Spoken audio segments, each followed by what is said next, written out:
Growth Podcast. I'm not Kevin. And so I may disappoint some of you, but I am Jason. I got Wes here. Garrett is here with me. You guys are basically brothers. I mean, y'all look indistinguishable from each other. And then Miss Katie, who we filmed a deep discipleship video, but this is your and Garrett's first moment on the pod. Yes, first. Is that what they call it these days? The pod, the cast. Okay. All right. Well, I'm going to ask you guys, since I normally am surrounded by insane people, I'm going to talk to some rational human beings about some things that we have discussed in the past, starting with ice cream. Are you guys pro, or do you have a anti-ice cream bias? I am anti-mint Okay, that's fine. ice cream. But we have a person on our podcast that is anti-ice cream, and it breaks my brain. That I would invite him back. The problem is I love it. I know. Well, that's how God intended us to consume dairy. Right. Was purely in the ice cream form. Last night I was going to go to Dollar General to get some bananas, and I ended up at a gas station, and I came home with a pint of Bluebell. There you go. So then I got. Did you get bananas? And I didn't get bananas. No bananas. I was going to make I like to make a healthier ice. I like it so much. I take bananas and ice, and I put it in a blender, a little bit of milk, and I So you did the anti-banana. I was going to make some, it's kind of a, healthy version of ice cream, but I didn't get the bananas, and I came home with Bluebell. Okay. And I ate the whole 700 calories. Well, you're not a quitter. Sorry, fitness influencer. What about Mexican food? Do you guys have a feeling about there's clearly good Mexican food and bad Mexican food, but would you agree with this statement, and maybe not, and that's okay, that the majority of Mexican food is pretty similar? Tex-Mex Mexican food, yes. Okay. I think there's different branches. There's at least 3 different branches. Oh, you've thought more about this than I have. Yeah, Okay, what are your travels? What are the branches of Mexican food? I think you have Tex-Mex. I think you have the Dallas Fort Worth version of Tex-Mex, which can be real good. Okay. And you have a lot of places that are probably C, around, but you always go for it. And then I think when you get to San Antonio, and you start in San Antonio and you start going south towards the border, I think it goes to a whole different level of just goodness, and just different. Okay. There's things you eat down there you can't find in Dallas. And then you have New Mexico Mexican food. That's a whole nother thing. It's red and green chilies. So when I go to New Mexico, I know I'm going to consume a lot of red and green chilies. Okay. Wow, that was a deeper dive on Mexican food than I anticipated. I thought about that a lot. You've had a lot of time to contemplate food. I've never had a chance to say that on a podcast. Okay. It's in my heart and mind. You saw your opportunity and you're like, it's time. Like, if I only get one shot at this, I got to get my Mexican food And then out there. there's authentic Mexican Oh, food. yeah, for sure. Weirdly, when I lived in Kentucky, we couldn't get Tex-Mex food, but we got authentic Mexican food all the time. Yeah. There was a Hispanic family there that opened a restaurant, and it was like legit Mexican food. It was good. I liked it a lot. If you order queso in Dallas, it's probably going to be yellow or maybe the white. But if you're in McAllen, Texas, and you order queso, it's coming on a skillet, Oh, yeah. and it's a little bit different level. I don't like the queso fundido, where it's just like you'll break a chip off in there, man. You can break a tooth. Like it's solid. Yeah, hard It's one melted big cheese, solid piece of cheese. Yeah. I need a little more liquidy. I want to scoop some sauce up. And the skillet doesn't guarantee authenticness because Chili's That's true. queso comes in a skillet. But their and I skillet wouldn't queso call is good. It is. But Chili's is on category of, Yeah. Chili's, man. That's the Tex-Mex. All right. So that all is really delicious stuff that, it's quite, it makes you very content. But let me ask you about being discontent for a minute. So here's my question. What sparks being discontent in your mind? Like what gets you to a place where you're like, we got to redo this kitchen, or I need a new phone, or I got to buy a new pair of shoes. Like what gets you to that place? I think you're talking about my life. If you wanted to talk about someone that's good at contentment, it's my wife, Rachel. But Okay. it's something I've always been very bad at. But what sparks it? Do you see something? Do you experience something? Like, Yeah, if I experience a product, I want more of it. okay, If like it's, you didn't even know you needed it until you experienced it. yeah, you and just now you gotta experience it, have and it. you gotta have it. You Give- see somebody else with it. You have an example? Oh man, it could be anything. It could be like an energy drink, and I'll be on the same energy drink or the same bag of coffee, or it's just got to go Okay. for the next. Even my coffee journey started with just from the grocery store, but then started hanging out with worship leaders, and they're like, "Look at this pour over, look at it," and it's Yeah. like, "Look at this bag." I of roast my this own bag." beans. It's always the net greatest. It sparks. Let's move on. Let's scale the heights. I got you. What about you? What sparks that for you? Mine is if I'm struggling with control. Okay. If I feel out of control, I can control the way my house looks a certain way, or I can buy something to make it look a certain way. So I can control certain things. And then buying something makes me happy. So for me, it's like I used to when I was younger, it would be like whatever shiny new thing. And it's more now like for me, it's like what maintains my current level of comfort because like I like what I like and I'm all about that. So if I find, I kind of famously wear the same shoes all the time. I have multiple pairs. Listen, we're not getting any money in from Nike, but I have my Nike Air Force Ones. I'm a big fan of. People always on Sunday, they're like, oh, how do they keep them so white? You wear them all the time.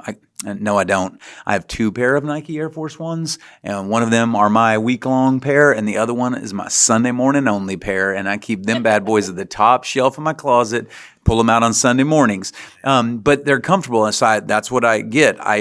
I wear the same kind of jeans, the same kind of t-shirts, and I don't deviate from most of that stuff. So like comfort is that. But even like at home, if we're like sitting around and we're like going, like Crystal's like, I want to do something different in the kitchen.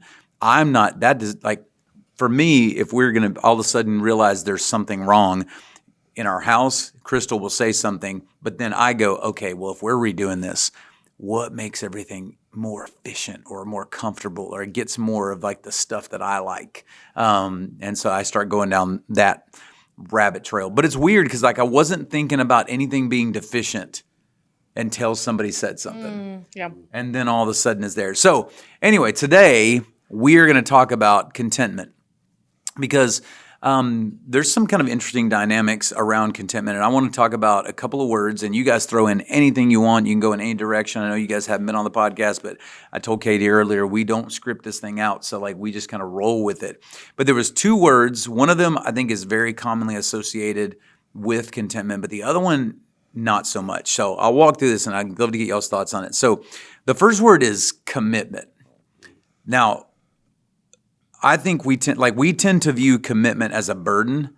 Like, oh, I got to commit to this. Like, I got to do this thing over and over again. Like, what's it gonna take from me? What am I gonna have to do? And then we view contentment as like the goal, where I can just sit back and relax. But my thought is like, what if contentment actually comes through commitment? So, like for example, Garrett, you're married. In your marriage, do you maintain contentment by keeping your options open to other women? No, sir. You leaned into the mic on that one. Good You heard that, answer. Rachel? So, like, that would actually lead to discontentment in your life. Yes. Right. So commitment in your marriage actually is what builds peace and comfort and contentment. But you have to commit to be content. In your job, if you want to work long-term at a place, you have to commit to that job in order to find contentment. People that keep hopping from job to job to job to job, not all of them, but a lot of them end up being frustrated because they won't commit to something.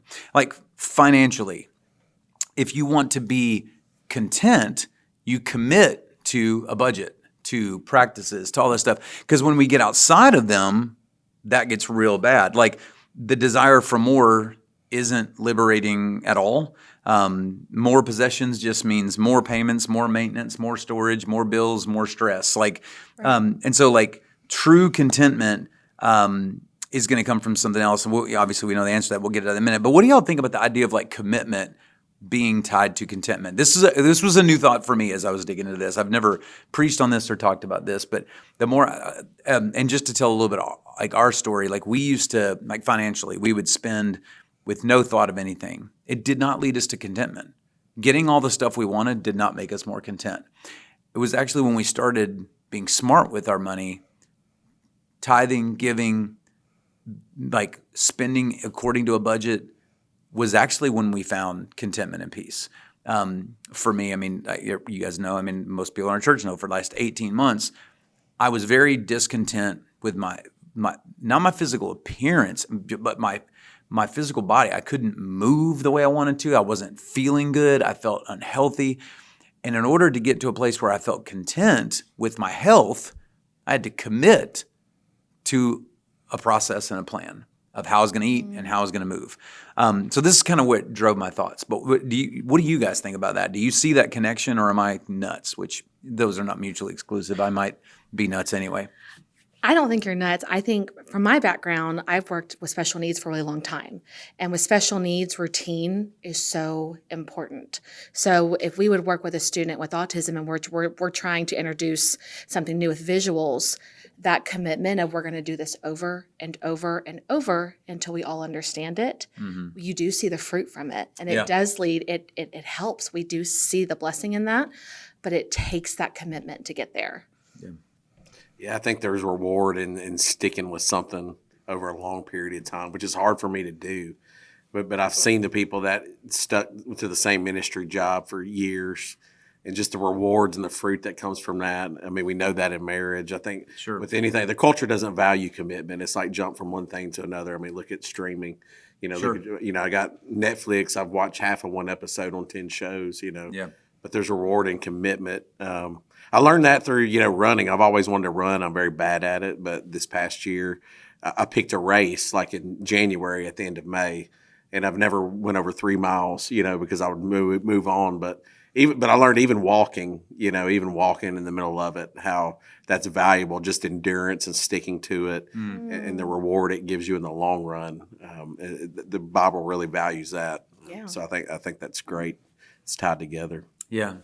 Yeah, I think when we think about this idea, like it's easy to fall into the trap of contentment comes from just a little bit more. Like if I could get this other thing. Yes.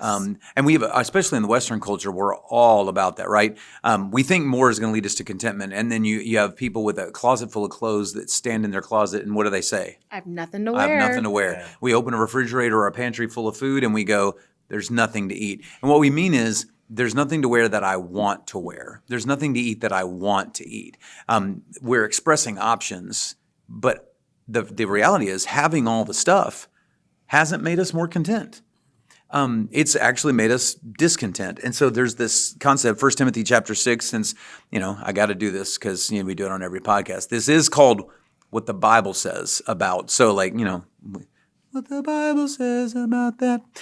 Sorry, that's our theme song that we made up. 1 Timothy 6, and I won't read the whole thing, like if you read verses 6 through 10, but it says, godliness with contentment is great gain. So the equation here is godliness plus contentment equals gain, but the cultural equation is possessions plus wealth equals great gain. And yet we've seen that backfire over and over again, because discontentment isn't about what you have, it's about what you want. So it affects rich people and poor people alike. It's not about whether or not, okay, so I have very little and I want more, so I'm discontent.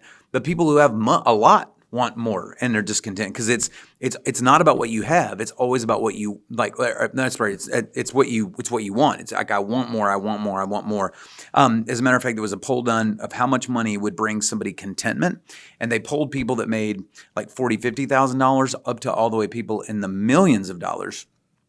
Everybody, for the most part, like 87%, I think was of the answers came back the same way, that everybody said, if I could only make 15 to 20% more, then I would be content.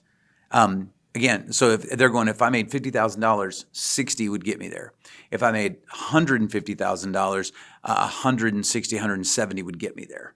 If I made $1 million, 1.2 would get me there. It didn't matter how much it was. It was 15 to 20% more was the illusion that it would get me there.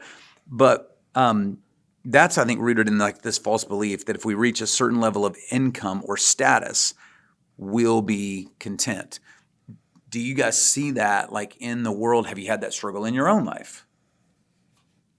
Yeah, I think so. I think you see it, you even see it in the ministry world. If I just spoke at this place or if I just had this job or knew this person, Yeah.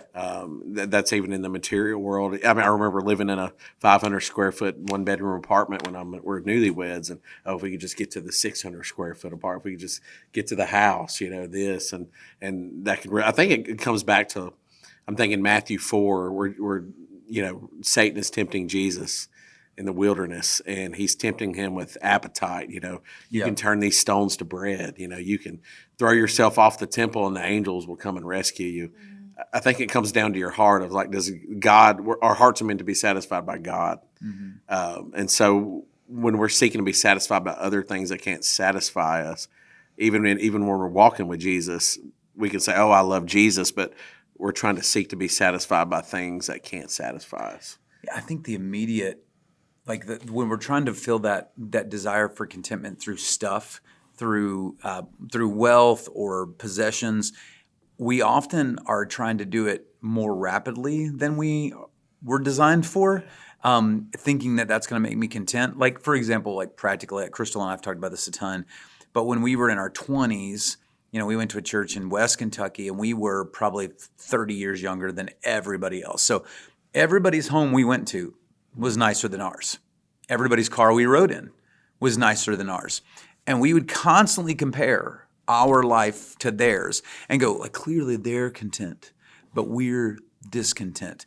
What we didn't factor in was that they had spent 30 more years, 20 more years of growth, development, sanctification to get that. And we were like, our contentment means we get to bypass the growth process. Like, that was the way we saw it. Yeah. So we're going to skip to that. We want that kitchen. We want that house. We want that car. We want that stuff. After all, we all know that if you get the perfect house, then you have no problems anymore because, people in the right house never argue, fight, or struggle or divorce or have financial issues. That's sarcasm noted.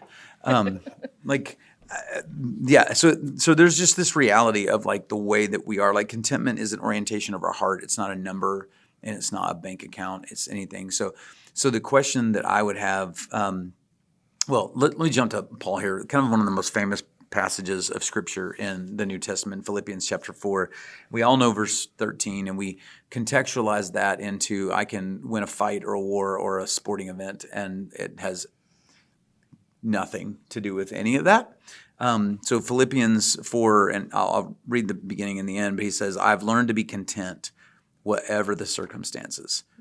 I can do all things through him who gives me strength. So he's like kind of telling you, like, he's like, okay, I've got some insider information. I've cracked the code on contentment. And the truth is he kind of had, is that he had learned how to be content regardless of the circumstances. He goes on to explain the circumstances. He's like, I know what it means to be in need. I know what it means to have a lot. I know what it means to be free. I know what it means to be a slave.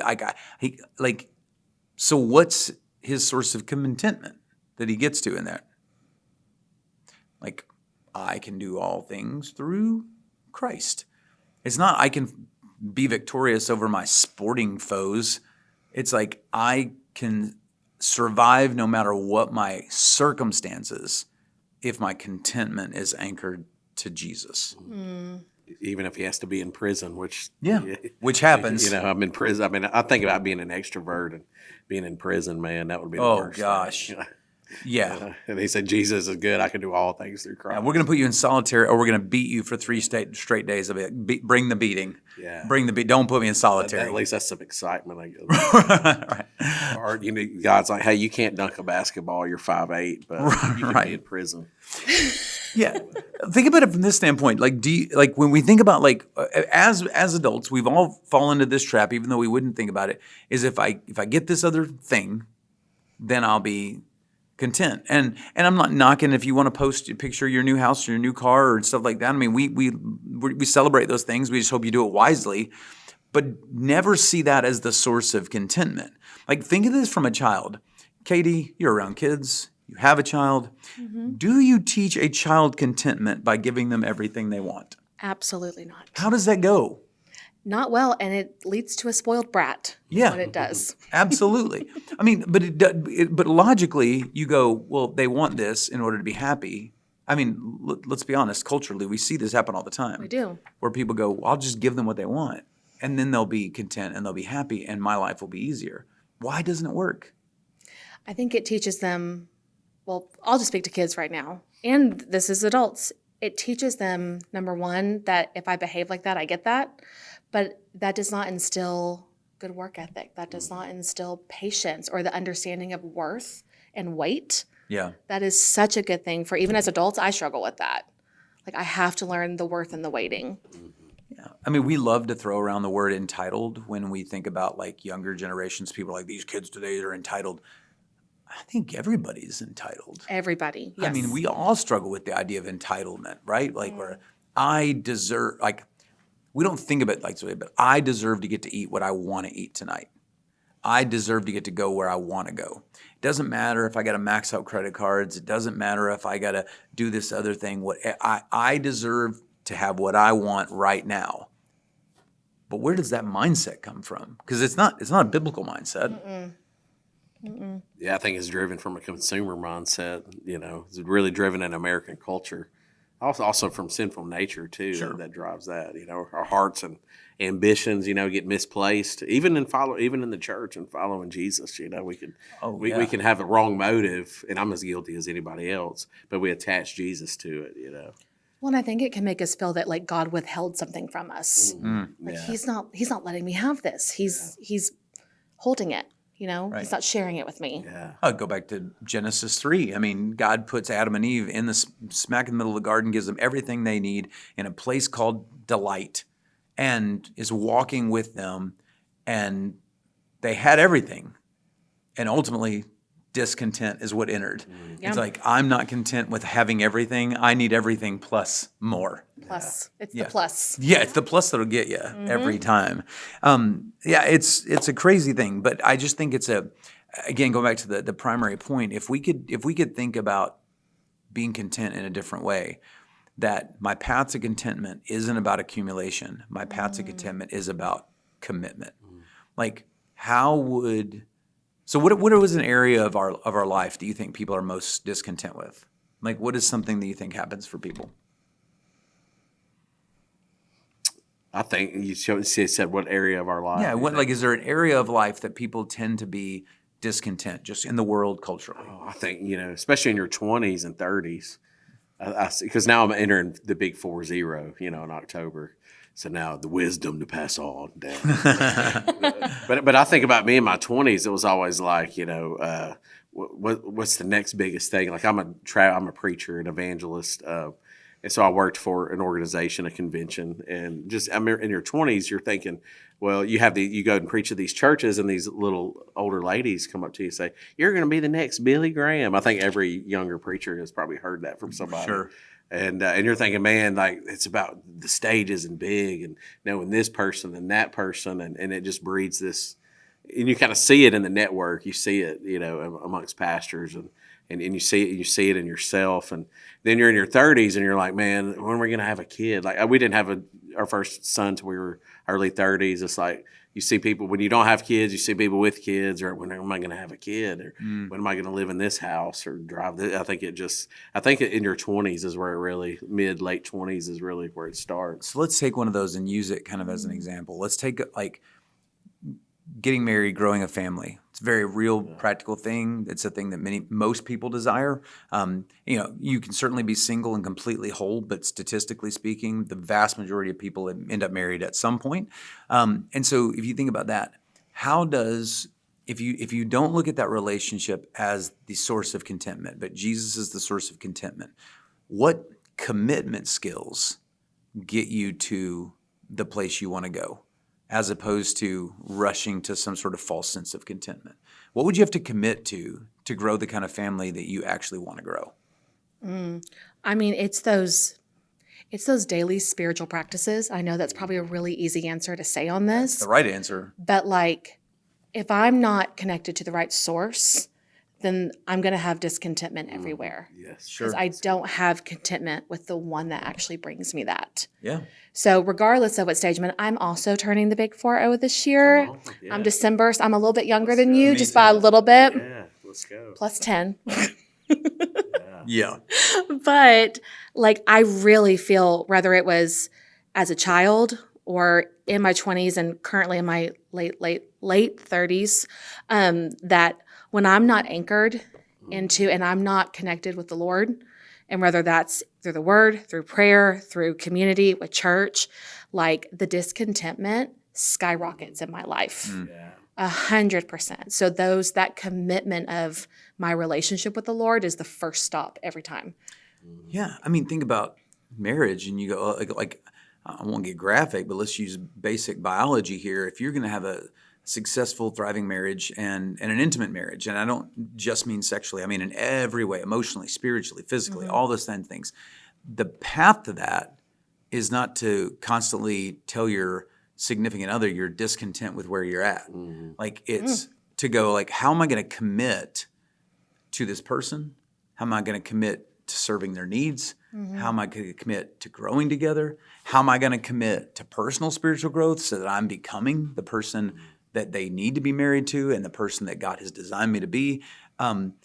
We want to go like, well, contentment means that I get to get married and this person's going to do what I want and this person's going to fulfill my needs the way that I want. But that's a very self-centered view of things instead of going, and ultimately it's relying on them to do something you have no control over. But if I go into this relationship and I go, okay, well, I don't get to control how they're going to respond, but I can control what I'm committed to. Right. I'm committed to the Lord. I'm committed to them. I'm committed to a certain type of behavior. I'm committed to like I'm going to pursue this person in every way, not just like as a man to go. I'm going to pursue my wife emotionally and spiritually before I pursue her physically. I'm going to pursue like. And you go like that's how you start to build a strong family. And then if God wants the offspring, the byproduct of that to be children, you have now created fertile ground for that to all occur. But commitment got me to the contentment I desired. And it's commitment to what God has told us to do. Again, financially, I don't know where you guys are at, but kind of Crystal and I've talked about this a lot. Like we just made every financial stupid decision in the book because we wanted what we wanted and we wanted it now. We weren't content with where we were. Yep. But what would I have to commit to in order to actually get the contentment that I want in my financial life? What would that look like to you, Garrett? Yeah, I think it's I think it's just daily, like saving and really just kind of checking yourself, asking yourself, why do I want this? Because you think you want something and then you of course go to buy it. Say if you're going to buy a vehicle, the salesman's like, man, don't pay cash. Get on this. We got banks. Get on this payment plan. Right. And you really want this car, this vehicle, and you get in it, and you're like, man, this is nice. And the new wears off. You're like, man, I really hate this note, man. Then it puts you in a prison. The things that you wanted, if you want it too soon and don't discipline yourself, I think it puts you in a prison. Yeah. A few months later, it goes from being new to it has the same crushed up goldfish in the seats that you had before.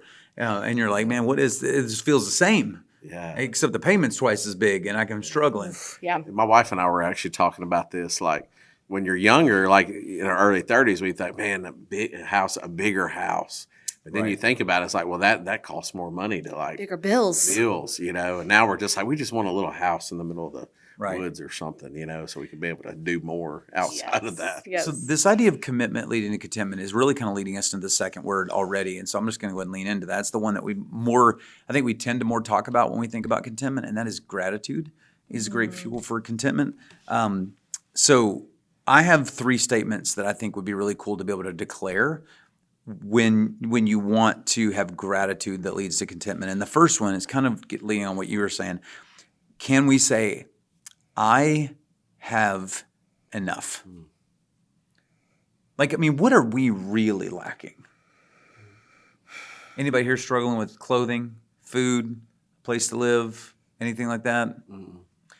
Because the reality for us is, we talked about this earlier. It's like, I want more, but we don't just want more. It's actually not the end of the equation. I want more than them. Like, I don't know if you've ever had this experience, but I've said this even from the stage. You sit there and go, man, I love our house. Our house looks good. God's blessed us. We're in such a good place. Then somebody goes, hey, you want to come over for dinner? And you go to their house, and their house is fantastic. And you're like, God, our house is the worst. Like all of a sudden you hate your house, or you love your car's fine, and your neighbor gets a new car, and you're like, oh man, we should get a new car. And all of a sudden, what you have is not enough. What is that? So there's this passage in 1 Thessalonians 5:18 where Paul says, give thanks in everything, for this is God's will for you in Christ Jesus. Have you ever thought about the fact, how many people have ever questioned, like, what's God's will for my life? What's God's will for my life? All the time. Well, he explicitly says it right here, gratitude. Gratitude is God's will for your life. That's exactly what it said. Give thanks in everything, for this is God's will for you in Christ Jesus. That's good. So how do you cultivate a habit of reflecting on how grateful you are? You know, when I was in counseling, I struggled with depression for a little while. And, you know, she talked about a gratitude journal. And I was just so against that because I'm like, I just write down like a happy thought every now and then. Sure. But when I took it serious, the amount of things I actually had to be grateful for far outweighed any of what I would consider problems at the time. And I know for me, just going through counseling, that gratitude when I'm starting to let the enemy kind of creep in and try to plant a thought here or there, or that like, you couldn't do that, or you should have that, or whatever. That gratitude of exactly where God has me. Like, I know that God has withheld nothing that I truly need. Yeah. He has given me everything that I need. There's a verse that I wrote down was Romans 8:32, that he did not even spare his own son, but gave him up for us all. So how will he not also with him grant us everything? Yeah. Like he gave us Jesus. So like if I'm gratitude, that's my first gratitude right there. Yeah, yeah. And praise God that we have Jesus. Everything else after that can't compare to what he did for us. Yes. So that perspective really helped me with my first world problems sometimes. Yeah. So how would our world be different? Yeah, I know I'm going to discuss a spiritual utopian society, but if everybody walked around with the concept of I have enough, what would be different? If you could just imagine our world, what would be different if everybody walked around with the idea of like I have enough? And that can be in any way you want to take it. What would you guys say? I think we live in a world that's driven on greed and power, you know. And so I think, you know, obviously if people are saying I have enough, I think that would, some people might be mad at the economy slowing down or people not buying as much, you know. But I think, I think it changed the way people treat other people. And I think about this too, like what hit me when you were talking, Katie, was Psalm 27, where David, he's the king of the greatest nation in the world at the time. He has everything, and he says, "This one thing I want, I've asked of the Lord." Well, what is it? You know, and I challenge myself: if I had one thing, if the Lord says, "Ask me for one thing, and you'll get it," what would I really ask for? Well, David in Psalm 27 said, "I just want to dwell in the house of the Lord, gazing on His beauty in the temple," and that's where it comes down to: is the one thing I want. And then I think about Philippians 3, where Paul says, the one thing is I just want Christ. I want, you know, I just want to know Jesus and, you know, his greatness and his power. And I want to suffer with him. Like, wow, that's a bold fellowship in his I'm suffering. To say that, you know. That's an interesting fellowship. That's we're going to host that challenge, at church one day. Guys, we're going to have a special fellowship at the church. We're going to all suffer together. Come on. What's the one thing I'm wanting right now? And it should be, you know, Jesus. And if we're pursuing him in worship, personal corporate worship, then the other things are going to fall into place. It's going to be, you know. Were you going to say something? Well, no, I think to answer your question, I think social media would decline, which I think would be very healthy. Sure. Yes. Because that to me stems from a lot of this discontentment and a lot of the ungratitude. And I think we would see more human interaction. I cannot tell you the amount of times we go to a restaurant and it's quieter in the restaurant because everyone's on their phones. And no one's actually focused on that quality time with family or whatever. So I think that world would look kind of cool. Yeah. Because it would just lead to more human interaction in a positive way because we're not competing for things that we don't need. Well, because the idea of like taking content in is I need more content. I need more options and more options. And if you go like even for something like viewing social media, you go, I have enough. I can now put my phone down. I can interact with the world around me. When you think about how do affairs start? Affairs very often, most often start with some sort of an emotional attachment built off of, I feel like I don't have enough Yes. of whatever it is in my marriage. So now I'm going to look somewhere else. And I have enough leads to affairs. My kids aren't exactly how I want them to be. But if I have filled by Jesus and I am grateful for my children, how I treat things I am grateful for is different than how I treat things that I'm annoyed by. And you think about the impact that has on like abuse in our world. When you go, man, like if people's desires were satisfied, human trafficking's over.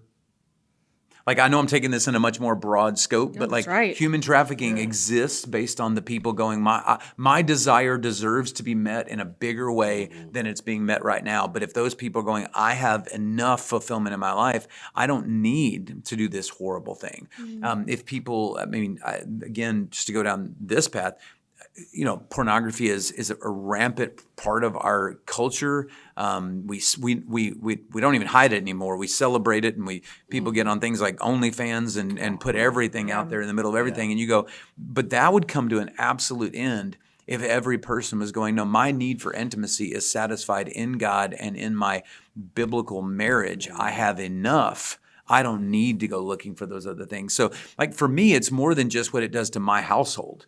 If we actually had gratitude for the world God has given us, no different than the world Adam and Eve were given. They were given a perfect world, and then sin wrecked it beyond any scope they could imagine. Yeah. Our discontentment ultimately is a sin, because our discontentment is ultimately us questioning the goodness of God. That's what discontentment ultimately is. So when I go, well, God's not being good enough to me, therefore I deserve a bigger this or a better this or more of this or have this desire fulfilled, that's where that's going to take me. And if you remove that, man, you're moving back to the design of the world that God intended in Genesis 1 instead of the broken world we see in Genesis 3. Yeah. And that should give you pause, because discontentment, it is questioning God's wisdom. Yes. Like as if he doesn't actually know what I need. Right. Like he's off the mark on this. And that's such a dangerous foothold to start a thought process down. Yeah. Like that should give everyone that's listening to this like pause. I'm like, have I ever had that thought? Yeah. Have I ever thought like, man, God just doesn't understand what I need in this season. Or he's withholding from me. Like that's, wow. I mean, that's what Jesus talks about in Matthew 6 when he says, therefore, I tell you, do not worry about your life, what you will eat or what you will drink or your body, what you will wear. Life is more than food. Like he's trying to tell us like you're fixated on the wrong things. Yes. Your life is more than food. Your body is more than clothing. He's not denying that you need food and that you need clothing in the world that we live in.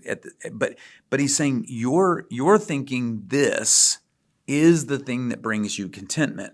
So let me take it to I have a couple of gratitude statements. So what would happen if everybody recognized this statement? More won't make me happy. How does life change then? Like there's one writer I was reading, he called it the black hole of more. That more is never content. That more is a hole that no matter what you put into it is never, like if you live for more, you never fill that desire. You're going to always chase the next more. So if all of a sudden you went, I'm just going to acknowledge that more is not going to make me any happier. More does not lead to contentment. How would that change your life? How would it change the world? I think you need to redefine what more. Because Sure. like I would want more, less worldly, but I would want more of Jesus, like more word, more relationship with him. So just redefining where am I putting that more and where is the quantity going towards? Yeah. What's the more? Yeah, that's great. Yeah. I like that. What are you chasing after? Yeah. Is it material, worldly things? Is it the kingdom of God? Like, what are we? What would people's goal? I mean, what would happen? Maybe we would, if people stopped saying, "I want more." Maybe we're back in the '90s or something, the '80s. It's like we're going backwards. Yeah, I mean, Crystal and I, again, I'll take this down it's just because it's easily quantifiable, like down the financial route. Like when Crystal and I were constantly pursuing more, we were constantly living deficient because we didn't have a very big income to begin with. I've joked about this, but I remember living in the state of Kentucky, getting a letter from the state that told us we were impoverished. And we were like, oh, we didn't realize that we were that broke. Like they're like reaching out, like blink twice if you need help. And we didn't realize that we were that broke, and we were that broke. We were so broke for so long. We had rooms in our house that we rented that had no furniture in them because we couldn't afford furniture to go in that house. It was just the way it was. And everything we owned, I mean, I think everybody goes through this at some point. Everything we owned was something that had belonged to somebody else, right? You know, it's all your parents moved or bought something new, or your hand-me-downs. grandparents, whatever. And so we got into this mindset of like, if we just got our own couch or bought our own bedroom suit or got our own stuff, then we'd be happy. And instead, what we ended up in was a 12-year journey of getting out of debt that stressed us out more than almost more than anything, and taxed our marriage. It impacted the future impact was way bigger than the present reward for the things that we got. And so it didn't make us happier. And now, you know, God's blessed us. We have a greater income, but what we learned in that season was stop spending everything you have, because what would happen is there'd be an opportunity that we wanted to act on to bless somebody else, and we never could say yes because we were stretched completely thin. And so we learned to live on less, and we were happier spending less than we were spending the more. Yeah. And but I didn't start off thinking that way. Yeah. I kept thinking, if we would just get more, then, and I wouldn't have said it that way because intellectually I know that sounds stupid, but it's how I lived. And to be honest, I think it's how a lot of people live. You just spend every dime that you have. And, you know, if I get those shoes, or if I get that stuff, or we get that vehicle, or we get that new technology, then I'll be happy. But for years and years of my life, I poured a lot of life into getting that. Even if it was like more in terms of like ministry or job, like if I get that position.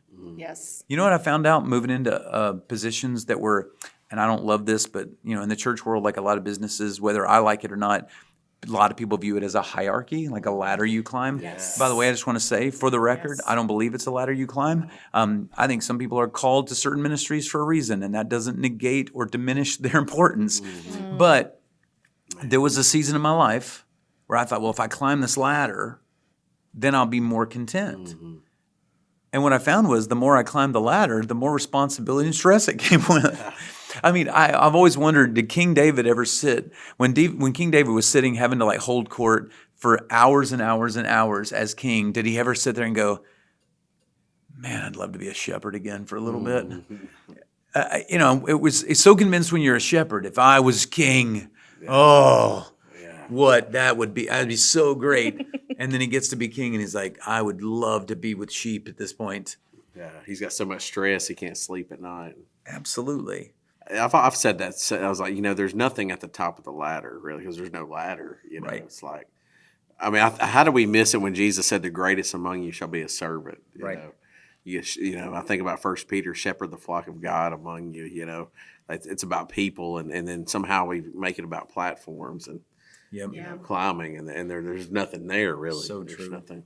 One of my favorite quotes is, so many people spend their entire life climbing a ladder only to realize they were leaning against the wrong wall. Oh, that's a good one. Gosh. Yeah. I mean, what would it feel like to go like again, career, more will make me happy, more will make me happy. And you get to the end of your life and you go, I climbed this entire ladder, I got to the top, and I'm still miserable, which by the way, statistically, we know to be true. Yeah. There's a higher rate of suicide amongst people who make a lot of money than there is a little bit. There's just so much more stress in those than you realize. So one more gratitude statement, and that I'll get you guys to think about. So when I say this, just tell me the first kind of things that come to your mind. When I die, I can't take it with me, but I can send it ahead. So when you're thinking about how gratitude plays in your life, what comes to your mind when you hear that? You can't take it with me, but you can send it ahead. I think about my boys. I think about children. You know, if you have children, when you die, I mean, whatever you instilled in them, whatever you leaving with them, they're carrying on, like legacy. You know, that's something eternal. Like if you live it out for the gospel, for Christ. And if you die, you might leave your spouse behind, or you might leave your kids behind, but you're leaving, I think about people that have gone on that have lived that type of life. They lived for the gospel. Man, it was just legacy that carried on. Yeah. Even people came to Christ at their funeral. Yeah. Yeah, I mean, when you think about the idea of gratitude, like I said, for me, that's what shapes that. If you can be great, if you can live in a place where you go, what I have is enough. My joy and my contentment comes from Christ. Then it leaves a lot of margin in your life for. I don't need to be a workaholic. I can invest in my children and in eternal things and in kingdom work. I don't need to have the next new shiny thing. I can leverage my financial resources for kingdom work. Whatever my talents, my gifts don't immediately go to the career that I'm pursuing, trying to climb. But I can go, God, where else can you use this? But if I don't have gratitude for where I'm at, I will live in constant pursuit and drain all my margin. And that's that. So like that's what in Matthew 6 when Jesus says, "Don't store up for yourselves treasures on earth, where moth and rust destroyed, and where thieves break in and steal, but store up for yourselves treasures in heaven, where neither moth and rust destroy, and where thieves don't break in and steal." So like there is a reality that like earthly stuff all loses its value, but eternal stuff doesn't. I remember years ago we went to Zambia, and I'll never forget the guy we were traveling with. He was like, "Hey, when you go to Zambia, you're going to convert all your U.S. money into their currency, which is kwacha." And they were like, "Okay, when you convert to kwacha, it's going to be really important. You need to convert that money back to U.S. currency before you leave Zambia, because when you get back in the States, they won't convert it there, and it will be worth nothing." And then I forgot, and I had, I don't know, it wasn't a ton. It was like maybe a couple $100 in kwacha. And I got back, and we were in New York and in the airport. And I was like, well, they'll exchange it here. And I walked up, and they were like, "No, there's not enough value to kwacha for us to even exchange it. You have to do it in country." And it turns out like I had this money that I thought had value, but but it didn't have any impact by the time I got home. And I think like with my life, I want to make sure that the way I spend it on this earth has value when I get to my ultimate home. And I don't want to get to heaven and God be like, "What'd you do with everything I gave you? What'd you do with your time, your talent, your treasure, all these things? Were you grateful for what I gave you?" And I go, "Oh no, I wasted it all. And by the time I got here, it had no value." Oh, man. Yeah. I think, speaking of families, I once heard someone say that what one generation finds optional, the next generation will find unnecessary. And I think about that with how we're raising our kids, with like that church, and this was instilled in me, church was never optional. You would sometimes go sick. Like we go to church, like that's a cold, just take tissue and go.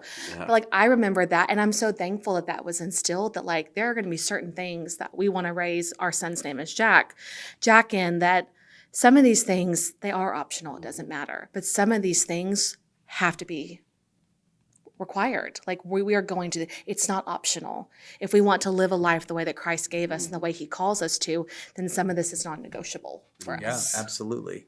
So in terms of contentment, what would be some of the things that you would go, these are the non-negotiables we want to instill in Jack? And you can think about this with your kids too.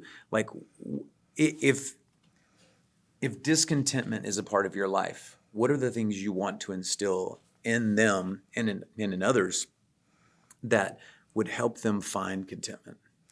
I think what we're trying to be really intentional with right now and looking into the future specifically is service, and specifically with how do we serve those around us. That starts in our home. Yeah. We model that for him.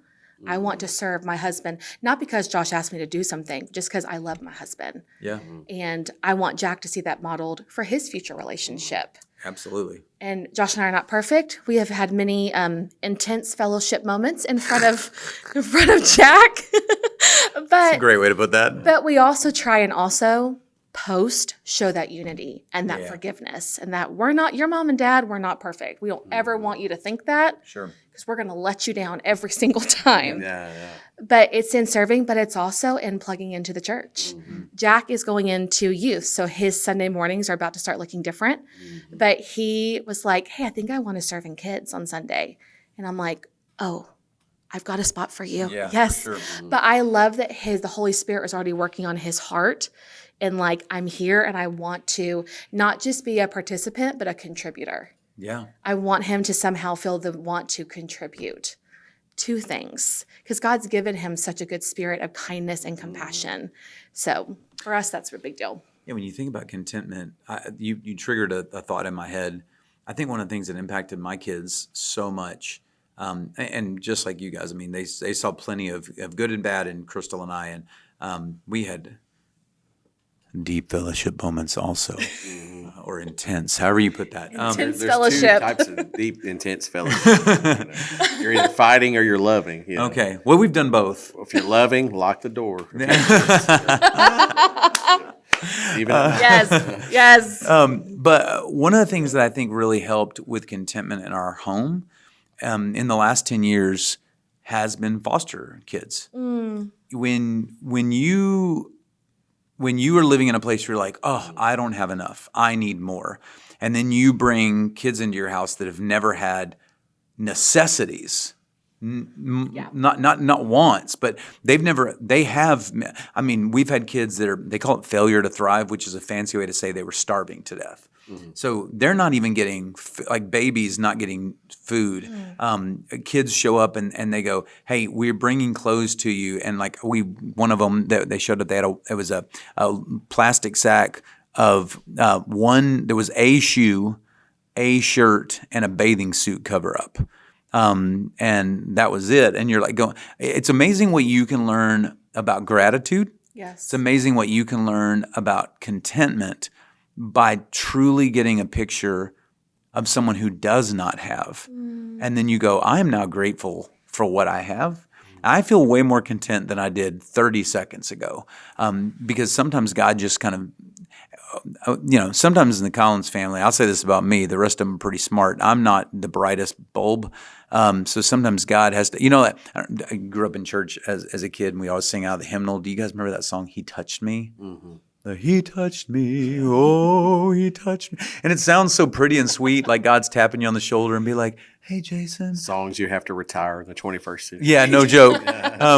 But for me, that song, I think about my life and I go, God didn't tap me on the shoulder. He smacked me with a 2x4. And that's kind of how he has to get my attention on a regular basis. So like bringing foster kids in my house, I got he smacked me. Yeah, and where God's like, I need to get your attention and remind you how blessed you are. Yeah.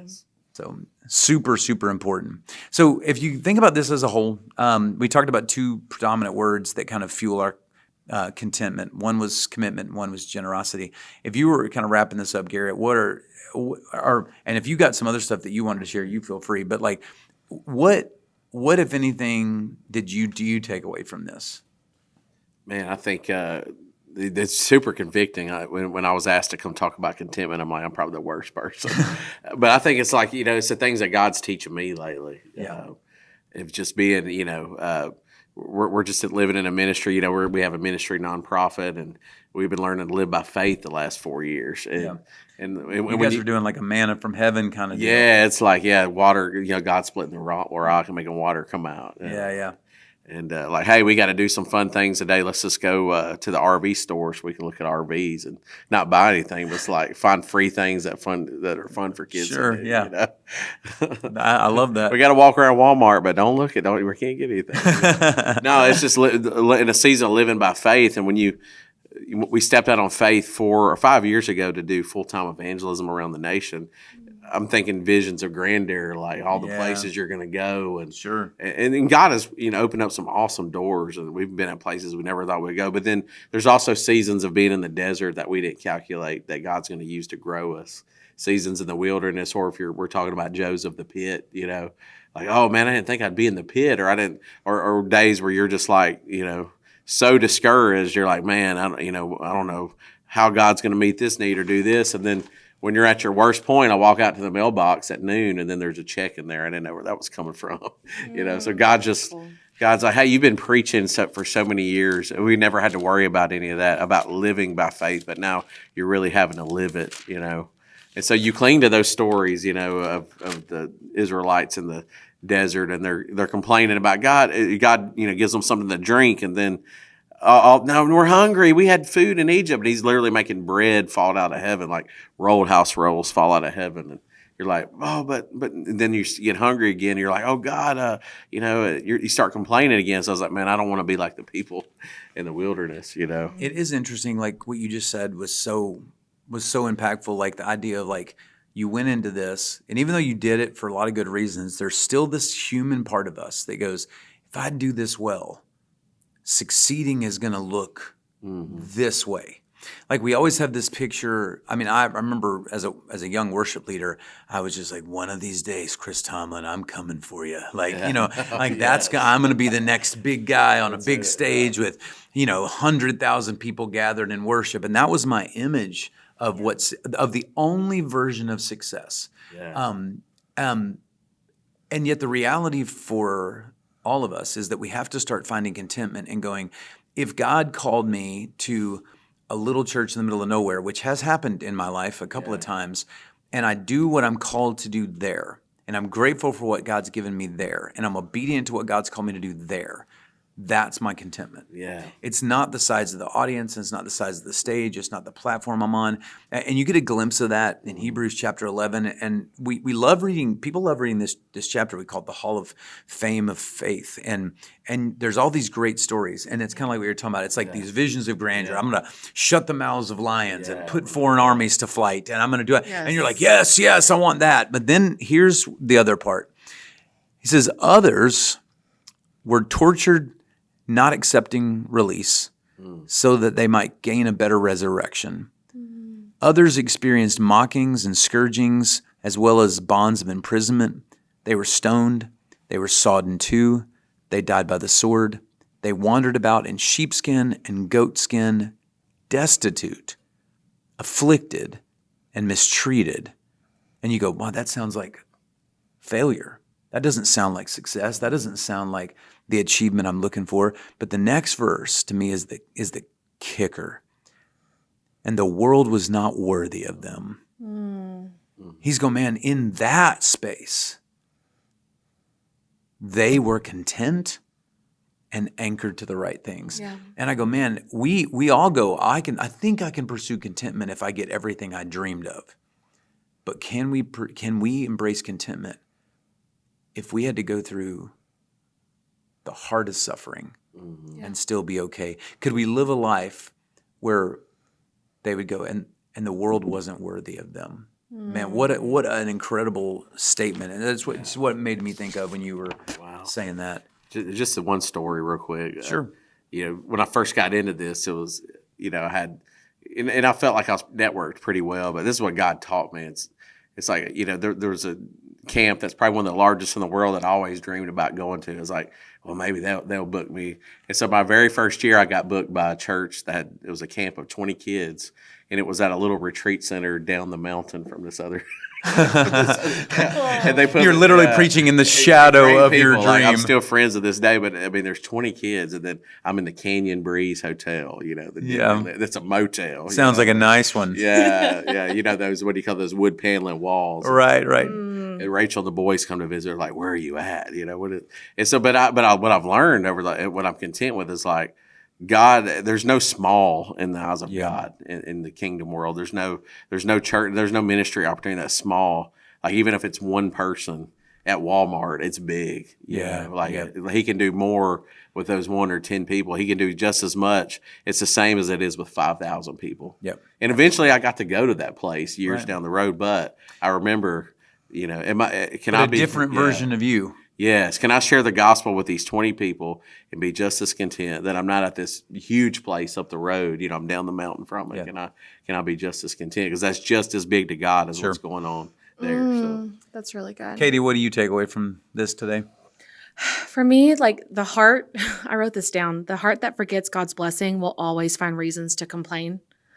I think that it's so easy to look at what God hasn't done yet, what he might not do. And then that just turns that complaint volume, I just crank it.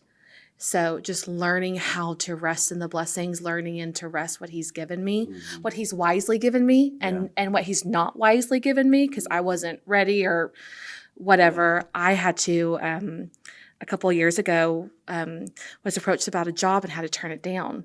And it led to a very angry season with the Lord, because he made it very clear, no, I need you where you're at for a reason. And I was extremely angry with the Lord for a while. But hindsight, what a gift is hindsight, that I would have been a terrible leader. My heart was not healed from some things. The Lord needed to completely remove some things from me in order to heal me, to grow me. And so leaning in that blessing of like, I'm so thankful for that time. I'm so thankful for the healing that took place, because I thought I was very discontent there, but he had me so perfectly lined up for a greater blessing than I could have ever imagined. That's awesome. And then brought me back to that job. So that's great. Yeah. Love that. I think for me, it's what we led off with, which is the thing that really got my attention. I was literally thinking about this early in the morning, yesterday morning and this morning, of trying to figure out, knew we were going to talk about contentment. I was like, okay, what are we going to talk about? I was like, well, gratitude. We talk about gratitude all the time.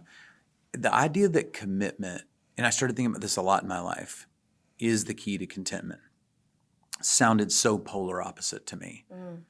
Because commitment sounds like work and contentment sounds like ease. But that's not correct, at least theologically. Yeah. It is the work that leads to the rest.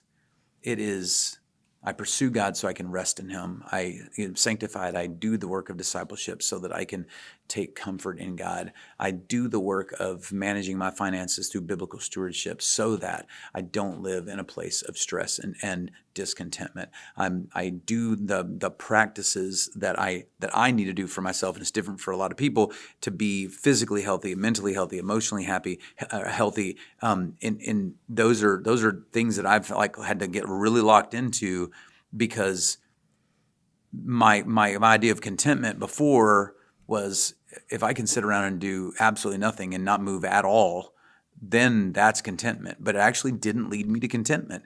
It was when I committed to difference and committed to what I knew God was calling me and committed to what he teaches me in his word. Yeah. Doing that work is what led to contentment. And I just don't think that's a message that I had considered a lot. And so I would just challenge everybody to do a couple of things. One, think about your level of commitment and how it attaches to your contentment. And the other one is think about what you're grateful for. Like, think about gratitude. Yeah. And you guys have said some great stuff about that. I just sit back sometimes and think about all the things I'm grateful for just this morning.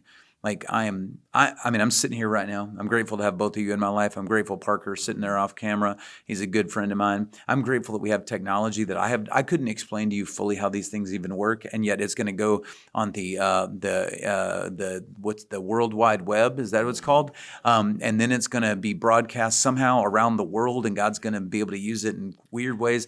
I think about things. I have paper and a printer. I didn't have to write these notes out. I got this incredible coffee mug that was made by a wonderful woman in our church who, by the way, if you get a chance, you should buy one.